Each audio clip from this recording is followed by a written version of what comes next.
विजेते श्री गिरीजी प्रभुदे साहेब, आपल्या विद्यालयाच्या पर्यवेक्षक टिळेकर मॅडम, राऊत मॅडम, उपस्थित सर्व शिक्षक आणि सर्व विद्यार्थी, आज आपण PMC उपक्रमांतर्गत जे काही तज्ज्ञ व्यक्तींचे व्याख्यान आयोजित करावे लागतात त्यातलं पहिलं व्याख्यान या वर्षातलं आपण या ठिकाणी घेतोय, राष्ट्रीय स्तरावरचं व्याख्यान. आणि त्याचे व्याख्याते म्हणून आपल्याला जे काही आपल्या समोर आता उपलब्ध झालेले आहे ते म्हणजे डॉक्टर गिरीशजी प्रभुदे साहेब. यांची ओळख ते पूर्ण भारताला परिचित आहेत.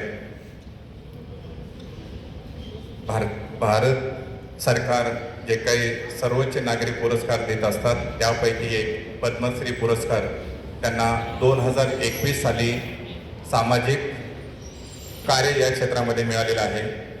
आणि अशा प्रकारचे एक उत्तुंग व्यक्तिमत्व आज आपल्याकडे आपल्या विद्यालयामध्ये तुमच्याशी बोलण्यासाठी त्यांनी आपल्याला वेळ दिलेली आहे. त्यामुळे अगदी जोरदार टाळ्यांच्या कडकडामध्ये त्यांचं स्वागत परत एकदा आपण करायचं आहे.